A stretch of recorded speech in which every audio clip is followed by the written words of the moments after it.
Hey there, my friend. Welcome back. This is another of my New Views series.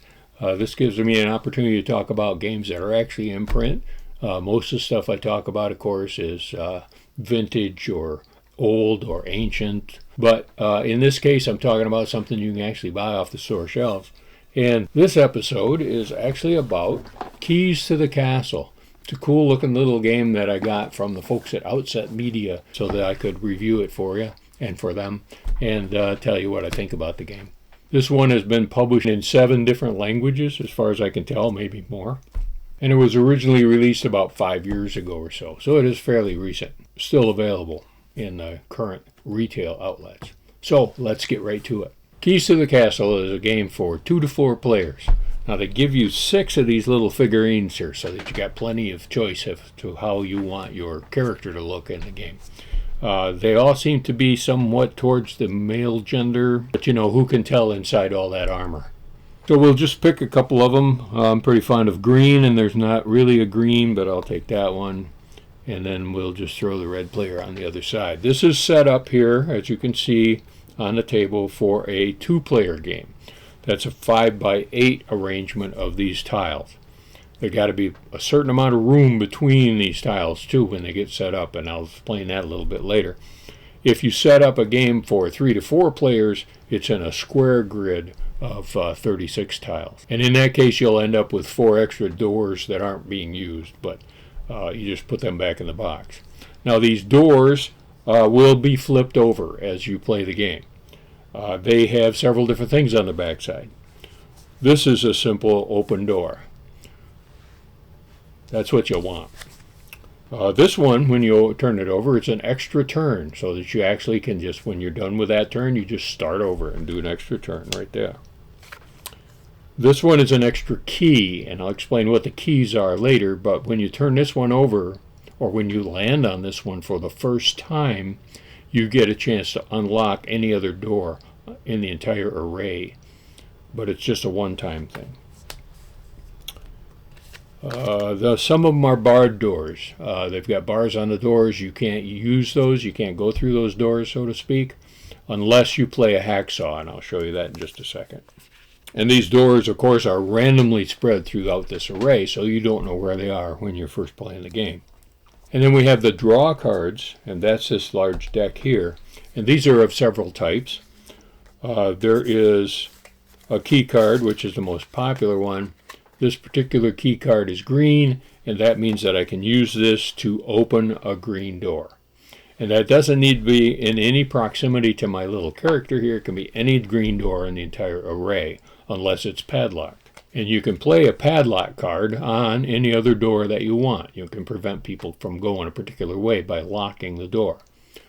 However, that door can be unlocked by use of a skeleton key. And a skeleton key card can not only unlock a padlock, but it can unlock any door of any color. So that's a pretty powerful thing to have. We talked about the barred doors. Here's what a hacksaw card looks like. You can play a hacksaw card on top of a door that has been barred, and it opens that, cuts the bars so that you can use it in the future. Any player then can use it in the future. There is also a secret passage card.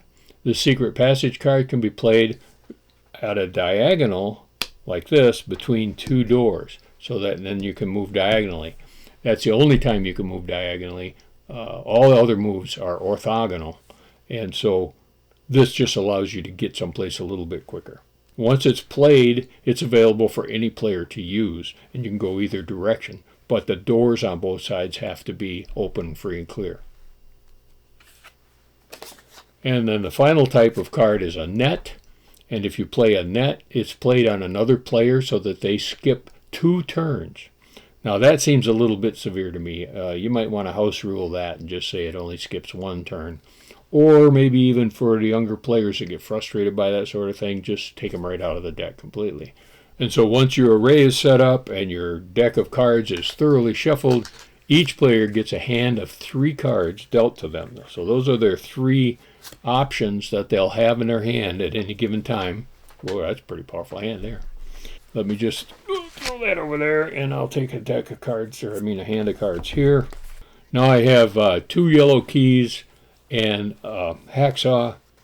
So on your turn, you do three things. You draw a card, you play a card, and then you move your little dude. You must draw a card, you must play a card, but moving your character is optional. And there may be cases where you go a couple or three turns without moving your character because you need to unlock some doors or however that happens to work out. So, my first turn, I will draw a card. And now I have a choice here. I can do a green key or a yellow key. I'm going to play a yellow key card, which allows me to open a door. And I will open this door, and it's clear. There's nothing, no obstruction there, so I can move my little dude on there. Now I'm on the board. Let's see what the opponent does. Okay, this guy's in really great shape over here with this hand. He's got two skeleton keys, a secret passage, and a net. So there's a lot of stuff that player can do over there. So let's just start right out with the skeleton key. We'll play that to the discard pile, and we'll flip over this door, see what we get. Oh, it's barred. Oh, no, I can't go anywhere yet. Back over to my turn. I'll draw a card. I've got a padlock here. I can put a padlock on a door. So according to the rules, this padlock can go on any door that doesn't have another active obstruction on it. So that means I can't put the padlock on the barred door. It's already got an obstruction. Once the bars have been cut with a hacksaw, then I can put the padlock on that door, right? So I can put the padlock on a closed door, I can put the padlock on an open door, and then nobody can use that door until the padlock has been removed by using a skeleton key. I have a hacksaw here, which will saw the bars. I don't want to saw that guy's bars. I got another yellow card, and I got a green key card here. I want to go over this way, so I'm going to use the green key card. Open this door. Oh, it's barred. I can't go that way. Okay, back over to my opponent now, and we draw a card. Gives us another padlock. Well, I'm going to get a little bit nasty here, and I'm going to put a padlock on this door right here. Now, I don't know what my opponent has in their hand, obviously, but that just stalls me so that I can't move unless I am lucky enough to have a hacksaw. So I draw a card. I have a hacksaw, so I can put that hacksaw there, and that opens that door so I can move in there. And my opponent, we look this over. We've got the skeleton key. We've got a secret passage. What do we draw? A blue key. That doesn't do us any good. Tell you what, I'm going to use the skeleton key to just open any door. And there's a clear door so I can get on the board. Now this process continues, and you continue to open doors. You continue to overcome the obstructions that are in there, and eventually you get to the other side of the castle, and that's your goal. Just simply to get to that final row that's as far away from you as possible. Now I saw one video that played through this game that went off the board in order to win, but the rules say you just get to that far row, literally to an open door on that far row, and then you win the game. I just want to show you the secret passage. If it's between two doors that are accessible like this, and it's a little bulky. This is one of the complaints that I have about the game, really, is that I think these cards, these key cards, could have been the little Hobbit cards. You know what I mean by those? The ones that are half size. Those little cards that used to be in the original editions of Ticket to Ride, you know, they're smaller cards, because they would fit better on that diagonal, but they would also fit together on top of the tiles. You know, these overlap a lot when they go on the tiles. They could even have been square cards so that they would match these cards a little closer. Also, it's a tile game. It's advertised as a tile game right on the front of the box, but these aren't tiles. These are square cards. It would have been nice to have them a little heftier, but I know that would add to the cost and so on. So maybe there's a deluxe version. There is quite a bit of randomness here because of the card draws and what's under these doors and stuff. That's the nature of a maze game. But I think that randomness is mitigated by the fact that you have a hand of cards.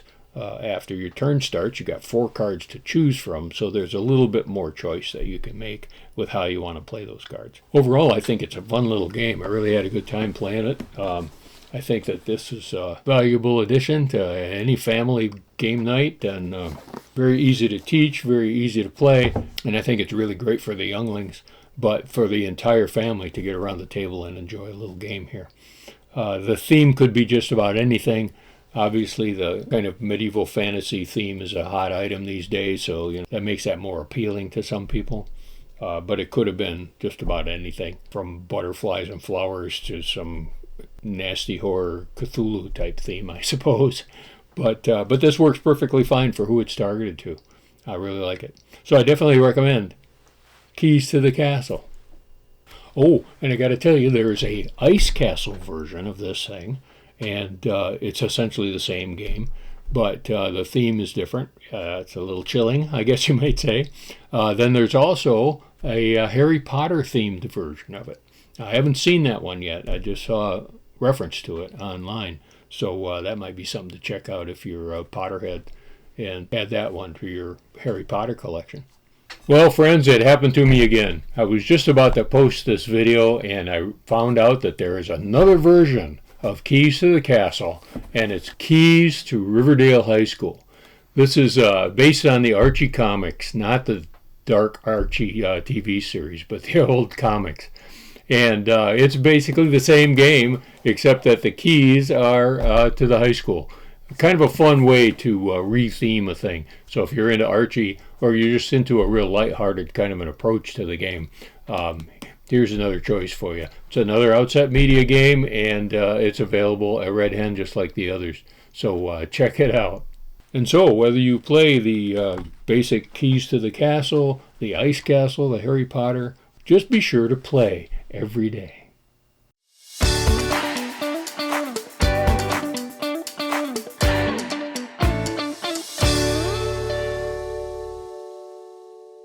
And thanks again to the folks at Outset Media for providing me with a review copy. If you'd like to get a copy for yourself, there's a link in the show notes here to run over to Red Hen Toys and pick up a copy there. So thanks for tuning in again. We'll see you next time.